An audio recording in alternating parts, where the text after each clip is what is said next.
A Valley senior set a world record once for being the oldest woman to climb Mount Kilimanjaro in Africa. But when she found out another woman stole her title and a man held the record for the oldest person to make that climb, well, she laced up her shoes. ABC 15's Justin Pizzera at Sky Harbor for the big welcome home. Good evening, guys. This is the second time Ann has made her way back through Sky Harbor after a grueling hike. She did this hike a few years ago, and at the time, she was the oldest woman to do it. Now, this time, it's a little bit different. She's not only the oldest woman, she's the oldest person to make it all the way to the top. Excitement is mounting. We should sing some kind of a song. You could call them the Welcome Home Committee. Hip hip hooray. How about hip hip hooray? From the balloons. Hip hip hooray. Yeah. I don't know. I can't think of anything else. The homemade signs. Oh, we can just say, yay, bravo, or something like that. Down to the song.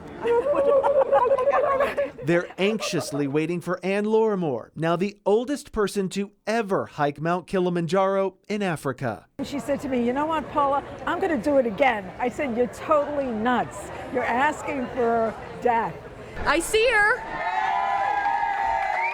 So it wasn't an easy hike for Ann. She's 89 years old, and this was her second time climbing the highest peak in Africa, the tallest freestanding mountain in the world. After finding out two other people beat her record she set a few years ago, Ann started up the mountain again. There was a point when I really was concerned because I fell before I started up the mountain, and I had great pain in my side, and I couldn't take deep breaths. And I was afraid that if I couldn't keep oxygenated enough, I couldn't go. In order to break both records, Ann would have to climb above 19,000 feet with no assistance or oxygen. Even if she fell, she'd have to get up on her own or forfeit the race. She made it, though. It took 9 days round trip. Today, she says it was all worth it. Keep yourself as fit as possible in mind, body, and spirit.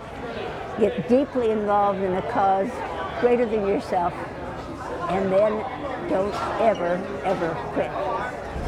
In Phoenix tonight, I got a blister between my toes, and I probably am going to lose some nails. Justin Pizzera, ABC 15, Arizona.